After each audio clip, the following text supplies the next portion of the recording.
İsrail devletin sınırları neresidir? Tüm kurumlarında bu virüslerin deme dönemi devam edecektir.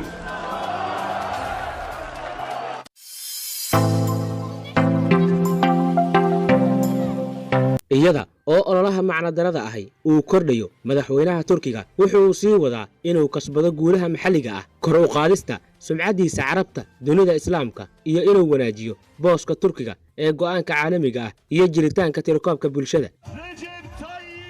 Rajab Tayyip Erdogan madaxweynaha Turkiga wuxuu ku guuleystay inuu gaaro guulo waaweyn oo dhaqaale bulsho siyaasadeed iyo military dalkiisa muddadii dhowrka sano ahayd ee uu xukunka hayay taasoo salka ku haysa xisbiga xoogga badan cadaaladda iyo horumarka oo caan ka ah dalka Turkiga. Marka lagu daro ninku wuxuu ku raaxaysanayaa khiyaanooyin adag iyo maskax siyaasadeed, laakiin isla waqtigaasi wuxuu la kulmay caqabado waaweyn xukunkiisa oo qaarkood ay ahaayeen kuwa gudaha ah oo ay wakiil ka ahaayeen isku dayga afgambiga sanadii 2016 iyo kuwa kale oo ka baxsan xiriirka uu dhibka ka dhaxeeyay marxaladaha qaar ee Mareykanka iyo Israa'iil iyo marxalado kale oo uu la galay Ruushka iyo kan xigay ee Faransiiska. Isku dayga afgambiga madaxweyne Erdogan iyo shacabka Turkiga ay kaga adkaadeen awoodiisa iyo adkeyntiisu kama fogeyn wadamada kacdoonada carabta oo ay saameyn ku yeesheen doorkoodii Syria, Ciraaq, Afrika ee ka hor yimid doorkii musuqmaasuqa ee ahaa wadamadani. Xukuumadda cadaaladda iyo horumarka ee Turkiga waxa ay guulo la taaban karo ka gaadhay horumarinta kaabayaasha iyo adeegyada, waxayna dalka ka dhigtay mid ka mid ah meelaha ugu horeeya ee dalxiiska adduunka marka lagu daro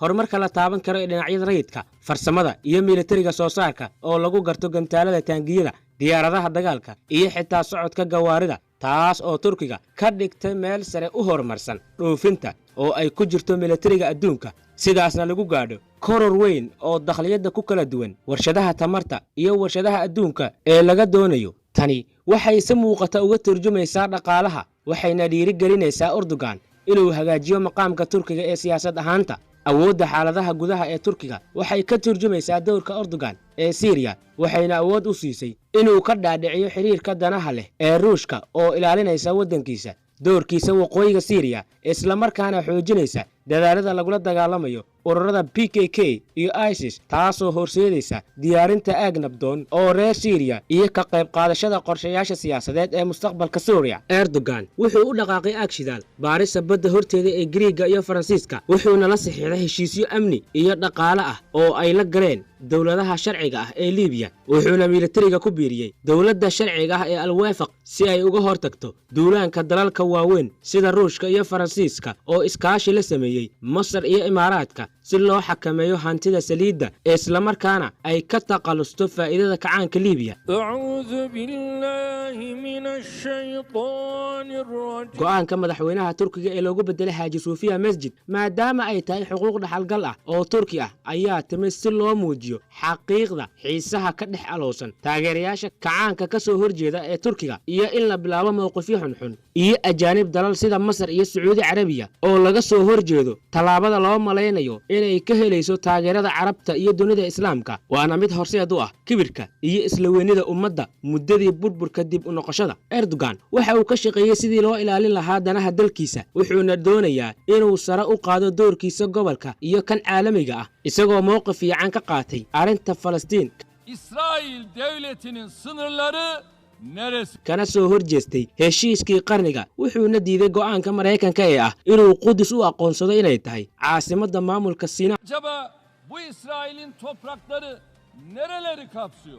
Erdogan ma uusan sheegin inuu matalayo dunida islaamka wuxuuna wali yahay hogaamiyaha dawladda ee uusan ahayn ummad. Guulaha iyo guuldarooyinka u soo gaaray wali mowqifkiisa wanaagsan ee ku aadan arrimaha qaranka wuxuu la kulmayaa dawladaha ka soo horjeeda oo uu dareemayo inay qatar ku yihiin qorshayaashooda gobolka kuwaas oo salka ku haya diidmada dimuqraadiyadda ka hortagidda islaamka siyaasiga ah iyo dhamaystirka qorshayaasheeda ah in la joojiyo guga carabta fursadda ay matalayso in gobolka ay ka soo baxdo wareegga ku tiirsanaanta ma ahayn wax la yaab leh in nidaamka kale taliska iyo shirqoolada gobolka ay ka soo horjeedaan Turkiga iyo Erdogan gaar ahaan sidaa daraadeed waxa ay raadinaysaa inay carqaladeyso iskuna daydo inay ku carqaladeyso qaab kasta oo sharci iyo sharci darro ah. Shaki kuma jiro in doorka wanaagsan ee Turkiga ka qaatay mucaaradka Syria ay ahayd inay ka xanaaqaan wadamada uu qalqal galiyay kacaankii Syria isla markaana musuqmaasuqay waxyaabo badan. Turkiga ayaa wali ku dheelitiran doorka Ruushka ee taageerada nidaamka ay ku kacsan yihiin xukunkaasi inkasta oo ay ku dhawaaqday dawlad ka soo horjeeda. Dhanka doorka Turkiga ee Liibiya waxay si toos ah u garaacday dadaaladaasi oo lagu taageerayo kacaanka guud ee Haftar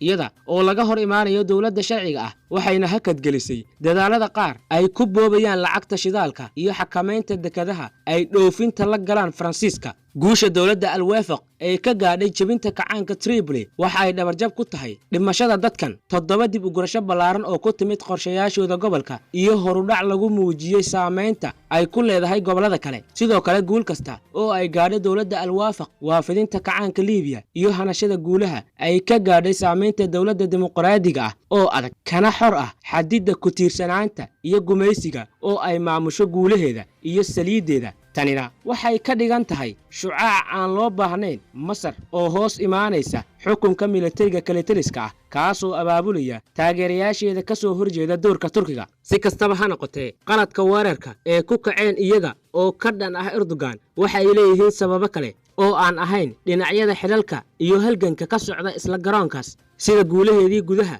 iyo dibadda waxay muujiyeen ceebtooda gudaha dalkooda sida mawjadaha horumarka ee u horseeda iftiinka jawga dimuqraadiga ah wuxuuna iftiiminayaa marxalado adag oo ay ku sugan yihiin jabhadaha kaligitaliska ah ee Carbeed kuwaas oo ku guul dareystay inay helaan xaqiiqo nololeed oo ku filan iyo xorriyad dhab ah oo ay ka dhacdo dalkooda taasoo horseeda shaqo la'aanta baahsan iyo kororkan iyo jabka ay la kulmaan gaar ahaan iftiinka muujinta jagooyinkaasi shirqoolka ah iyo arrimaha ummadda iyo safka hore su'aasha Falastiin. laga yaabay in dadkani ay ka baqayaan in Turkiga wanaaga ay u leeyihiin gobolka hamiga dadka la cadaadiyay isla markaana ay ka adkaadaan dadka Carabta ah arrimahooda si ay uga baxaan dhiirigelinta doorka Turkiga ee xurriyadda iyo u doodida sababta ummadda. Tani waa shaki la'aanta sababta ay u diidan yihiin qaabkan una dagaalamaan oo ay su'aalo weydiiyaan rajada Erdogan ee ku aadan guulaha badan ee qaran ee gudaha ee ah aragtida raadinaysa sidii kor loogu qaadi lahaa maqaamka dadkiisa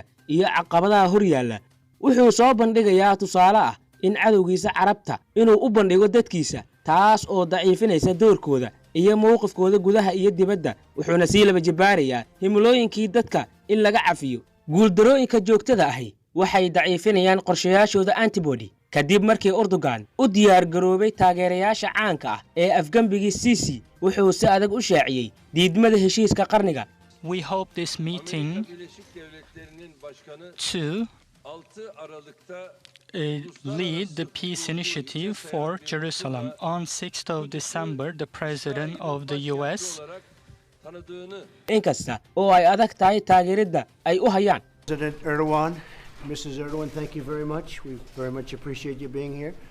First Lady, thank you very much. And I know you're going to go out to lunch after this. xiriirkiisa Washington kama hor istaagay inuu diido go'aanka Trump ee ah inuu aqoonsado magaalada Qudus caasimadda midaysan. jagooyinkaasna waxaa hubaal ah inay la jaan qaadayaan xaqiiqda jagooyinka kuwa doonaya inay soo afjaraan arinta iyo iswaafajinta suuqgeynta ee ay la yeelato maamulka Zionisti. magaalada Qudusna Turkiga wuxuu la soo shaqeeyay dadaalada dawladda iyo kuwa caanka ah ee lagu adkeynayo xasiloonida dadkeeda ee ku aadan qorshayaasha Yuhuudda iyo barakaca. sidaa daraadeedna Israa'iil iyaga waxay ka caroodeen arintaasi iyaga oo ka baqaya in tani ay sii xoojinayso mowqifka Xamaas ee magaalada iyaga oo ku eedeeyay Turkiga dhaqdhaqaaqyo la beegsaday Israa'iil iyo xulafadiisa iyo sababta oo ah mowqifka Erdogan waxay ka shifayaan kartidooda iyo shirqooladooda waxay bilaabeen inay daciifiyaan qaabkan iyaga oo weeraraya madaxweynaha Turkiga isla markaana kor u qaadaya cabsida laga qabo himilooyinka Cuthmaaniyiinta iyaga oo muujinaya waxa loogu yeero xadgudubka xukunkii Cuthmaaniyiinta ee ololihii naceebka ahaa ee lagu marin habaabiye taariikhdaasi isla markaana isku dayay inay ay ka go'do Turkiga iyo hareeraheeda Islaamka isagoo kordhinaya ololaha ka dhanka ah isaga iyo madaxweynaha Turkiga wuxuu sii wadaa inuu kasbado guulaha gudaha iyo inuu kor u qaado sumcadiisa Carabta iyo dunida Islaamka iyo inuu wanaajiyo mowqifka Turkiga ee go'aanka caalamiga ah iyo jiritaanka tirakoobka wadamadani waxay sii wadayaan dagaalka adag ee lagula jiro ninkani iyadoo loo eegayn qarashkiisa laakiin guusha Turkiga gudaha iyo dibadda waxay saameyn wanaagsan ku yeelan doontaa gobolkeena ilaa inta uu Erdogan ku sii jeesan yahay jagooyinka shacabka taasoo waafaqi doonta doorka iyo mowqifka dadkan in ka badan hal meel iyo doorka